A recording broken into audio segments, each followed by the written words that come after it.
आप देख रहे हैं सबसे पहला जलालुद्दीन, ये सब इंस्पेक्टर, ये पूर्व दरोगा रहे, रिटायर्ड दरोगा, ये अतर परवेज, इन सब ने मिलकर एक डॉक्यूमेंट तैयार किया 2047, अब से 25 साल बाद, जब हिंदुस्तान आजादी का शताब्दी मना रहा होगा। आजादी की शताब्दी यानी 1947 में हम आजाद हुए, तो 2047, अगली तस्वीर दिखाई, 2047 में इन्होंने हिंदुस्तान को इस्लामिक राष्ट्र, मुस्लिम राष्ट्र बनाने की तैयारी कर ली। और ये डॉक्यूमेंट है, पहली तस्वीर दिखाई डॉक्यूमेंट की पहली तस्वीर, वो जो डॉक्यूमेंट है ये आप देख रहे हैं, डॉक्यूमेंट 2047, इंडिया 2047 आपने लिखा है, ये वो डॉक्यूमेंट है। फुल स्क्रीन लीजिए और देखिए रेड पड़ी, तो रेड के बाद पोस्टर जो मिले हैं वो आप देख रहे हैं, एनडीएसडीपीआई के जो पोस्टर हैं वो आप देख रहे हैं कि तो कैसे, किस तरह से आखिर 4 चरणों में हिंदुस्तान को इस्लामिक राष्ट्र बनाने की तैयारी है, 4 चरणों में। तो देखिए तैयारी है, ये सब जो चीजें मिली हैं उनके घर से, यही वो फाइल भी मिली है। फास्ट आइए प्लीज, यही वो ग्राफिक्स के जरिए मैं आपको दिखा रहा हूं। 4 स्टेजेस हैं, हिंदुस्तान को इस्लामिक राष्ट्र बनाने के 4 तरीके हैं।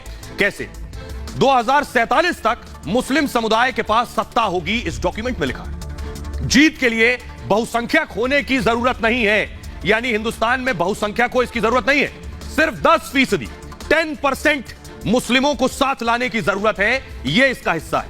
10% मुस्लिम बहुसंख्यकों को घुटने के बल ला देंगे, यह इसमें लिखा हुआ है। 4 चरणों में इस्लामिक शासन का पूरा सपना हो जाएगा, 4 चरणों में। देखिए अब एक एक चरण दिखा रहा हूं। पहला चरण क्या है? पहला चरण यह है कि पहले पीएफआई के झंडे के नीचे मुस्लिमों को एकजुट करेंगे, उसके बाद मुस्लिमों को हथियार चलाने का प्रशिक्षण देना होगा। फिर दूसरा चरण आ जाएगा, ये 2 फेज हो गए, मुसलमानों को हथियार चलाने का प्रशिक्षण दे लिया, ट्रेंड हो गए। अब क्या होना है? हिंसा का सीमित इस्तेमाल किया जाएगा। दूसरे चरण में हिंसा के जरिए बहुसंख्यकों को आतंकित कर दिया जाएगा। उसके बाद अच्छे सिपाही को बम चलाने की भी ट्रेनिंग दी जाएगी। इरादे को छिपाने के लिए राष्ट्रीय ध्वज का इस्तेमाल करें। समझिए अब कहां कहां अचानक राष्ट्रीय ध्वज निकल आते हैं, यहां से भी आपको कनेक्ट करना होगा। कार्यपालिका और न्यायपालिका में घुसपैठ करना होगा, यह दूसरे चरण में। ज्यादा से ज्यादा जानकारी जुटानी होगी, यह भी इसमें लिखा है। अब शुरू होगा तीसरा चरण। इस तीसरे चरण में क्या है? एससी, एसटी और ओबीसी से गठजोड़ करना होगा। उसके अलावा आरएसएस और पिछड़े वर्ग में दरार पैदा करनी हो, यानी आरएसएस पिछड़े वर्ग से दूर हो जाए।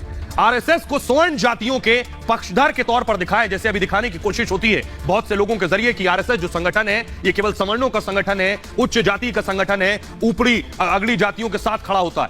उसके बाद तीसरे चरण में सेक्युलर पार्टियों को भी बदनाम करना होगा, यह भी शामिल। मुस्लिमों और एससी, एसटी, ओबीसी की अपनी एक पार्टी बनानी होगी तीसरे चरण में। इसी चरण में हथियारों का स्टॉक भी बढ़ाना है, इसी चरण में शुमार। अब आया सबसे आखिरी इंपॉर्टेंट चौथा चरण, इसमें है पीएफआई की अहमियत बढ़ानी होगी। कैसे पॉपुलर फ्रंट ऑफ इंडिया की इंपॉर्टेंस बढ़ाई जाए? पीएफआई को मुस्लिमों का निर्विवाद संगठन बनाना होगा, यानी सबसे ज्यादा एक्सेप्टेबिलिटी पीएफआई की हो। अन्य इस्लामिक संगठन किनारे किए जाएंगे। 50% एससी, एसटी, ओबीसी का भी विश्वास हासिल करेंगे, और उसके बाद तब राष्ट्रीय स्तर पर सत्ता हासिल करना आसान होगा, यानी मकसद सत्ता हासिल करना। सत्ता के बाद सरकारी तंत्र में अपने लोगों को भेजना होगा, यह शामिल है। ये 4 चरण हो गए। अब इसके बाद आगे क्या होगा यह आपको बताऊंगा, लेकिन उससे पहले ऐसा करते, लेकिन उससे पहले कैसे पूरी साजिश बेनकाब हो गई, आइए मैं आपको दिखाऊं। पीएफआई की साजिश का हिस्सा ये देखिए, ये पीएफआई के जो झंडे, इस तरह के झंडे बरामद हुए हैं पीएफआई के रेड में। ये झंडे आप देख रहे हैं, पुलिस ने रेड की तो बहुत सी सामग्री मिली है, बाकायदा कंप्यूटर मौजूद था, आप देख रहे हैं। और ये झंडे छपवा कर रखे गए थे पीएफआई के। अगली तस्वीर दिखाइए जरा, ये आप देख रहे हैं। और ये देखिए फुल स्क्रीन जरा लीजिए, इनमें तस्वीरें देखिए। तीस्ता सीतलवाड़ जेल में, मोहम्मद जुबैर जेल में, उन लोगों के पोस्टर छपवाए गए, उन लोगों की तस्वीरें रखी गई थी छपवाकर जो जेल में। क्यों जेल में है? तीस्ता सीतलवाड़ जेल में है नरेंद्र मोदी के खिलाफ प्रोपेगेंडा में। मोहम्मद जुबैर जेल में है क्योंकि हिंदुओं की भावनाएं भड़काने में, और उसके साथ खड़ा कौन है? ये पीएफआई। आइए अब मैं आपको बताऊं इन 4 चरणों के बाद आगे की तैयारी क्या है, ये आपको बताता हूं। आइए 4 चरणों के बाद आगे की जो तैयारी है वो देखिए जरा, कैसे अब आगे क्या करना है इन्हें।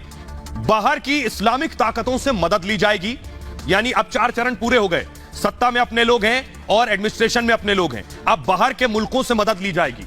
इस्लामिक सिद्धांतों पर नया संविधान लेकर आया जाएगा, सभी विरोधी ठिकाने लगा दिए जाएंगे, युवाओं में कट्टरपंथ को बढ़ावा दिया जाएगा, और हर घर में पीएफआई की पहुंच बढ़ाई जाएगी। हर घर से एक व्यक्ति की पीएफआई में भर्ती की जाएगी। स्वस्थ लोग स्वस्थ राष्ट्र अभियान की आड़ में हम काम करेंगे। मुस्लिम बहुल इलाकों में जमीनों का अधिग्रहण किया जाएगा और संघ परिवार के खिलाफ कदम उठाए जाएंगे। संघ के नेताओं के खिलाफ सूचना जुटाई जाएगी और दूसरे इस्लामिक देशों की भी मदद ली जाएगी। तुर्की के साथ मैत्रीपूर्ण संबंध विकसित किए गए हैं और अन्य इस्लामिक देशों के साथ दोस्ती बढ़ाई जाएगी। ये सारी चीजें इस दस्तावेज में शामिल हैं। लेकिन उससे पहले आपको बताऊं, जो इसको अंजाम देने वाले थे वही शिकंजे में आ गए। कौन है वो लोग, उनकी तस्वीर मैं आपको दिखाने जा रहा हूं। ये देखिए जरा, ये है एक गिरफ्तार हुआ है दानिश। आज पुलिस ने इसे गिरफ्तार किया है दानिश को। यह गिरफ्तारी बड़ी मानी जा रही है। गजवाए हिंद से जुड़ा हुआ था यह दानिश। मैं आपको बताऊं लेकिन इसकी आगे की तैयारी क्या थी, इसकी आगे की तैयारी क्या थी दानिश की, और गजवाए हिंद क्या है, इसकी मंशा क्या है, इससे आपको अंदाजा हो जाएगा कि यह बेवजह नहीं है। इस्लामिक राष्ट्र और इस्लामिक राष्ट्र के साथ गजवाए हिंद। गजवाए हिंद है भारत पर कब्जे के लिए की गई लड़ाई, हिंदुस्तान पर कब्जे की लड़ाई, इस्लाम के विस्तार के लिए किया गया युद्ध है। गली गली में इस्लाम का परचम लहराना इसका मकसद है और गजवाए हिंद कट्टरपंथियों का दरअसल पुराना ख्वाब रहा है। अब जरा सुनिए एसएसपी मानवजीत सिंह क्या कह रहे हैं दानिश की गिरफ्तारी के बाद। जो गिरफ्तार अभियुक्त है उसका नाम है मरगूब अहमद दानिश, पुकारू नाम ताहिर है, पिता का नाम सैफुद्दीन। ये मुनीर कॉलोनी फुलवारी शरीफ का रहने वाला है। मूल रूप से ये लोग चंदौती थाना गया के रहने वाले हैं, लेकिन काफ़ी देर से फुलवारी शरीफ थाना में बसे हुए हैं। वर्ष 2006 से लेकर 2020 तक जो गिरफ्तार अभियुक्त है ये दुबई में यूनाइटेड अरब अमीरात में काम करता था और 2020 के बाद ये लॉकडाउन के बाद यहीं पे फुलवारी शरीफ में परमानेंटली वापस आया है।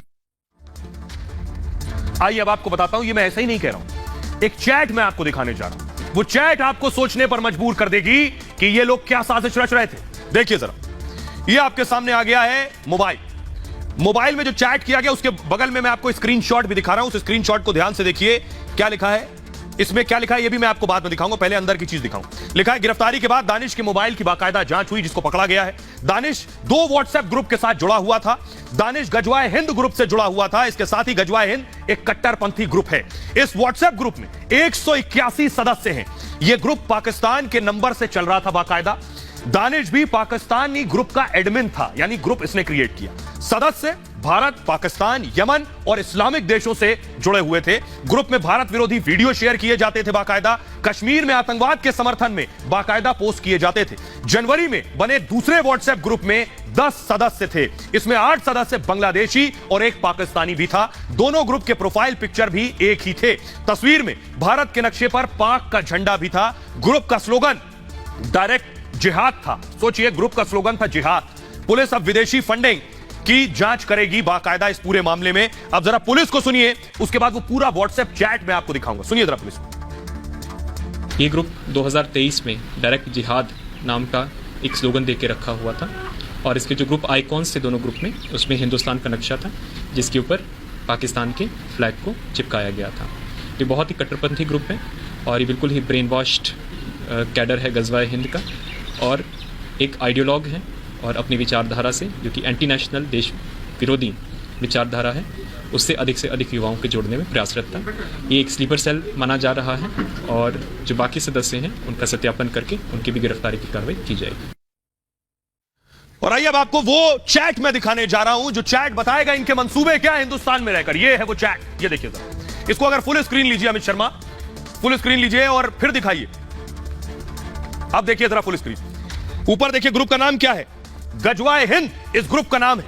और आइए जरा नीचे पढ़िए, इलियास पटेल क्या लिख रहे हैं, कोई फायदा नहीं है एआईएमआईएम को सपोर्ट करने का, यानी ओवैसी की पार्टी को सपोर्ट करने का कोई फायदा नहीं, वो ये लिख रहा है। आगे लिख रहा है अब डायरेक्ट जिहाद करेंगे 9:33 पर। लिख रहा है 2023 में, यानी अगले साल की तैयारी है। 9:33 पर ही लिख रहा है खिलाफत के ऐलान हम इंडियन मुस्लिम करेंगे। अब आप समझिए इनकी साजिश क्या है और इनकी तैयारी क्या है। जिहाद की बातें कर रहे थे और गजवाए हिंद के नाम से ग्रुप बना रखा था जिसका मकसद ही है भारत पर कब्जा। जरा सुनिए एसएसपी क्या कह रहे हैं इस पूरे मामले पर। बिहार में जो 2 लोग पकड़ा है वो दस्तावेज इसी प्रकार के हैं कि 2047 तक भारत में इस्लामिक शासन होगा। इस उद्देश्य को लेकर वो लोग काम कर रहे हैं और ये बहुत ही अलार्मिंग है। मैं समझता हूँ सरकार इसके ऊपर कार्रवाई कर रही है, पर समाज को भी समझने की आवश्यकता है। यहाँ की पीएफआई लगातार देश को तोड़ने की बात करती है। मुझे नहीं लगता कि बिहार में पीएफआई और इस्लामिक टेररिज्म का कोई माहौल है। मोस्टली लोग शांतिप्रिय लोग हैं, बिहार में इस तरह का माहौल नहीं है। तो आप सियासतदानों को सुन रहे थे। एसपी का कहना है कि एसएसपी का कहना है इस पूरे मामले में इन्वेस्टिगेशन चल रही है। बहरहाल आगे बढ़ते हैं। आज की एक और बड़ी खबर है जिस पर सबसे ज्यादा शोर हो रहा है चारों तरफ। हामिद का दोस्त पाकिस्तान का जासूस हामिद अंसारी, देश के पूर्व राष्ट्रपति उपराष्ट्रपति हामिद अंसारी की तस्वीर आप देख रहे हैं। कहा जा रहा है हामिद अंसारी के ताल्लुक पाकिस्तान के एक आईएसआई एजेंट से। हामिद अंसारी के ताल्लुक पाकिस्तान के ये आईएसआई एजेंट, इनका नाम है नुसरत मिर्जा। नुसरत मिर्जा के हामिद अंसारी के दोस्त हैं। आरोप लग रहे हैं हामिद अंसारी पूर्व उपराष्ट्रपति ने नुसरत मिर्जा के साथ खुफिया जानकारी साझा की है, जो जानकारी आईएसआई तक गई है। क्या इन जानकारियों का इस्तेमाल हिंदुस्तान के खिलाफ हुआ, और अगर हुआ है तो हामिद अंसारी को इसका जवाब देना चाहिए। जरा रिपोर्ट देखिए। कांग्रेस के पाकिस्तान से जुड़ते हैं, करंट वहीं से आता है। पूर्व उपराष्ट्रपति हामिद अंसारी फिर विवादों में है। इस बार आरोप बेहद गंभीर है। हामिद अंसारी पर पाकिस्तान के जासूस को भारत बुलाने का आरोप है। पाकिस्तानी पत्रकार ने इस दौरे पर मिली कई जानकारियां पाकिस्तान की खुफिया एजेंसी आईएसआई के साथ शेयर की, और आईएसआई ने इस जानकारी का कैसे इस्तेमाल किया, इसका बस अंदाजा ही लगाया जा सकता है।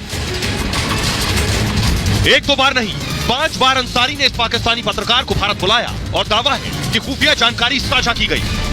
अब बीजेपी सवाल पूछ रही है कि राष्ट्रीय सुरक्षा से खिलवाड़ क्यों और किसके इशारे पर किया गया।